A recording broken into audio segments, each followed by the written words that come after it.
ये तस्वीरें देश के अलग अलग हिस्सों की हैं। उत्तर भारत इस समय भीषण गर्मी की चपेट में है।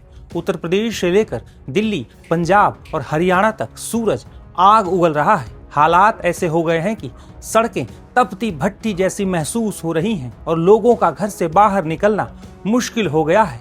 लगातार बढ़ते तापमान ने आम जनजीवन को बुरी तरह से प्रभावित किया है। दिल्ली और उत्तर प्रदेश के कई इलाकों में तापमान 45 डिग्री सेल्सियस के पार पहुंच चुका है। तेज धूप और गर्म हवाओं ने लोगों को बेहाल कर दिया है। दोपहर के समय सड़कें लगभग खाली दिखाई दे रही हैं, जबकि अस्पतालों में हीट स्ट्रोक और डिहाइड्रेशन के मरीजों की संख्या तेजी से बढ़ रही है। पंजाब और हरियाणा में भी स्थिति चिंताजनक बनी हुई है। खेतों में काम करने वाले किसान और मजदूर सबसे ज्यादा प्रभावित हो रहे हैं। वहीं मौसम विभाग की तरफ से कहा जा रहा है कि अगले कुछ दिनों तक हीट वेव यानी लू का प्रकोप इसी तरह जारी रह सकता है।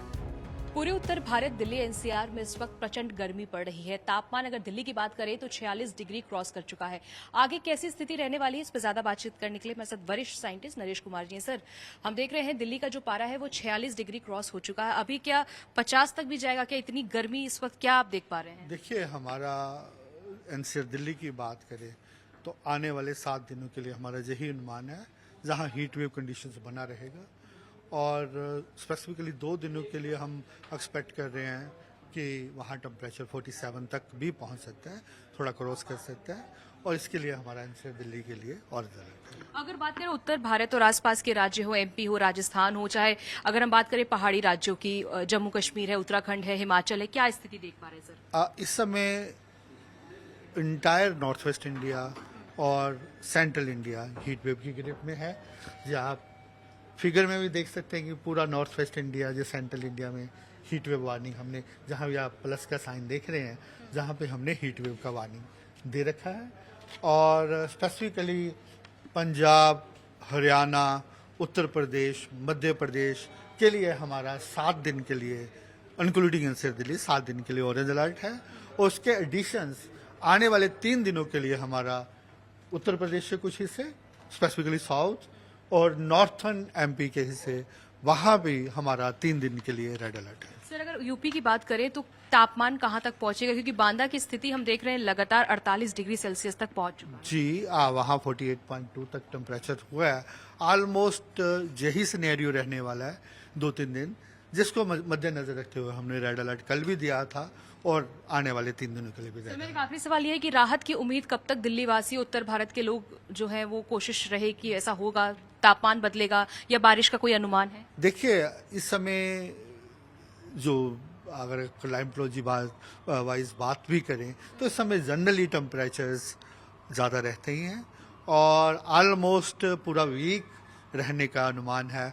तो हमारा ये अनुमान नहीं है कि एक भी कोई राहत पिछले मिलेगी। कुछ सालों के मुकाबले क्या गर्मी इस बार ज्यादा पड़ेगी? ऐसा कुछ नहीं है। चलिए, बात करने के लिए बहुत बहुत शुक्रिया। तो सीनियर साइंटिस्ट जिनका कहना है कि फिलहाल आने वाले 1 हफ्ते तक राजधानी दिल्ली में इसी तरह की गर्मी पड़ेगी, हीट वेव की तस्वीर जो है वो देखने को मिलेगी और साथ ही अभी फिलहाल राहत की कुछ उम्मीद जो है वो नजर नहीं आ रही है। कैमरा पर्सन सत्येंद्र झा के साथ भावना किशोर, टाइम्स नाउ भारत। बता दें कि भारत में पिछले कुछ वर्षों से गर्मी का स्वरूप तेजी से बदल रहा है। गर्मियां अब पहले शुरू हो रही हैं और ज्यादा लंबी चल रही हैं, पहले से अधिक खतरनाक भी होती जा रही हैं। इसके पीछे सबसे बड़ा कारण जलवायु परिवर्तन है। पृथ्वी का औसत तापमान लगातार बढ़ रहा है, जिसका सीधा असर भारत जैसे उष्णकटिबंधीय देशों पर भी पड़ रहा है। वहीं हीट वेव का भी भारत में कई राज्यों में खतरनाक रूप दिख रहा है।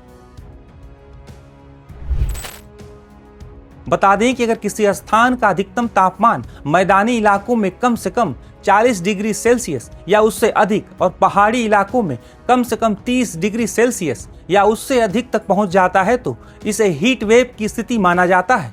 यदि तापमान 47 डिग्री सेल्सियस से ऊपर हो जाता है तो ऐसी स्थिति में बेहद खतरनाक लू चलने लगती है। वहीं तटीय इलाकों में जब तापमान 37 डिग्री सेल्सियस तक पहुंच जाता है तब इलाकों में हीट वेव चलनी शुरू हो जाती है। हीट वेव मुख्य रूप से मार्च से जून के दौरान चलती है, लेकिन कभी कभी जुलाई में भी हीट वेव का असर देखने को मिलता है।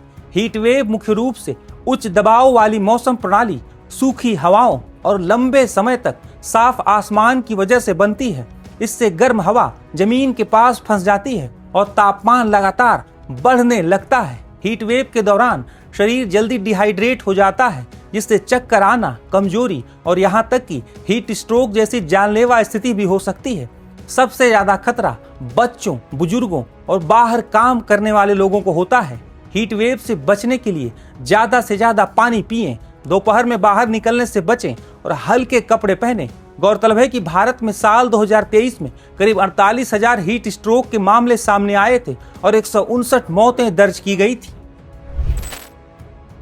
हीट वेव यानी लू का सबसे ज्यादा असर गरीब और मेहनतकश लोगों पर पड़ता है। खेतों में काम करने वाले किसान, निर्माण स्थलों पर काम करने वाले मजदूर, रिक्शा चालक और सड़क पर रहने वाले लोग लगातार तेज धूप और गर्म हवाओं का सामना करते हैं।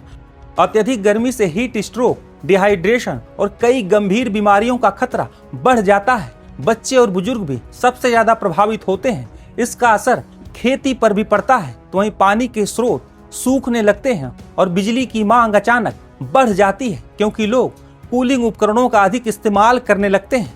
हीट वेव से बचने के लिए सबसे जरूरी है सावधानी और अपने दिनचर्या में छोटे छोटे बदलाव सही तरीके अपनाकर इसके खतरनाक असर को काफी हद तक रोका जा सकता है। सबसे पहले कोशिश करें कि दोपहर में हीट वेव चलने के दौरान या 12 से 4 बजे के बीच घर से बाहर ना निकलें, क्योंकि इस समय धूप और गर्म हवाएं सबसे तेज होती हैं। अगर बाहर जाना जरूरी हो तो सिर को कपड़े, टोपी या छाते से ढक कर रखें और शरीर को सीधी धूप से बचाएं। पानी और तरल पदार्थों का सेवन बढ़ा दें। दिन भर में बार बार पानी पीते रहें, चाहे प्यास लगे या नहीं। इसके अलावा नींबू पानी, छाछ, नारियल पानी और ORS जैसे पेय शरीर में पानी और नमक का संतुलन बनाए रखते हैं। हल्के, ढीले और सूती कपड़े पहनें ताकि शरीर को हवा मिलती रहे और गर्मी कम लगे। गहरे रंग के कपड़ों से बचें, क्योंकि वे ज्यादा गर्मी सोखते हैं। खान पान में भी हल्कापन रखें और ज्यादा तेल मसाले वाले भोजन से बचें। ताजे फल और सब्जियां खाएं जो शरीर को डिहाइड्रेट रखने में मदद करती हैं। घर को ठंडा रखने के लिए पर्दे लगाएं, पंखे या कूलर का इस्तेमाल करें और दिन में खिड़कियां बंद रखें ताकि गर्म हवाएं अंदर ना आ पाएं। इस समय बांदा की स्थिति अगर देखी जाए तो मजबूर लौह पुरुष टाइप के व्यक्ति ही किसी तरह से अब निकल पा रहे नहीं, कि आम जनता की हालत तो वो ख़राब है। इतनी भीषण गर्मी है कि हमें तो लगता है कि जो टेम्परेचर मीटर है ये भी सही रिपोर्ट नहीं दे रहा, इतनी भयंकर गर्मी है। 47-48 का टेम्परेचर अगर नापा जा रहा है इस समय, तो क्या हालात होंगे शायद शासन प्रशासन को इसका ज्ञान नहीं है। किस तरीके से आप लोग बचाव कर रहे हैं गर्मी से? बचाव की गर्मी की स्थिति ये है कि या तो लोगों को बचाव व्यक्तिगत रूप से बड़े लोग अपना किसी तरह कर लेंगे, लेकिन आम जनता को बचाव राहत दिलाने के लिए सबसे महत्वपूर्ण है कि मजदूर वर्ग जो बिना रोजी रोटी के, बिना कमाए कुछ 4 पैसे भोजन नहीं कर सकता। मैं तो सरकार से मांग करता हूं कि इतनी भीषण गर्मी को देखते हुए मजदूरों को, चाहे मनरेगा, राम के तहत मनरेगा जो हमारी पुरानी योजना थी उसके तहत लोगों को पैसा दें घर बैठे इस गर्मी को देखते हुए। और वृक्षारोपण का कटाव, ये सुंदरीकरण के नाम से जो सड़कों का चौड़ीकरण हो रहा है, तो इसमें अगर 2 लाइन को 4 लाइन करना है तो एक तरफ के हम पेड़ बचा सकते हैं। उस रोड को एक डिवाइडर में पेड़ों को कर दें और उसके बाद की रोड ले लें तो कुछ बचाव किया जा सकता है। लेकिन वृक्षारोपण का निरंतर सुंदरीकरण में कटाव और खनन, पहाड़ों का खनन, बालू का खनन, जिससे कि निरंतर बुंदेलखंड और बांदा का तापमान विगत हर साल बढ़ता जा रहा है और यहाँ की हालत बहुत दयनीय है। वर्तमान समय में शहरी क्षेत्रों में प्रशासन को जल का छिड़काव करने की भी व्यवस्था करनी चाहिए और इसी तरह से जो ऑफिस हैं उनमें भी समय के बदलाव की ज़रूरत है। और इस समय बांदा के हालात और बुंदेलखंड के हालात गर्मी को देखते हुए बहुत भीषण है। इसमें से स्वास्थ्य सेवाएं भी सजग होनी चाहिए, जिससे कि किसी प्रकार के हीट वेव से लोगों को बचाया जा सके। खबरों की रणभूमि में यहाँ शोर नहीं, सोच लड़ती है। जहां शब्द नहीं, फैक्ट्स वार करते हैं और हर सवाल खोलता है सच की नई परत।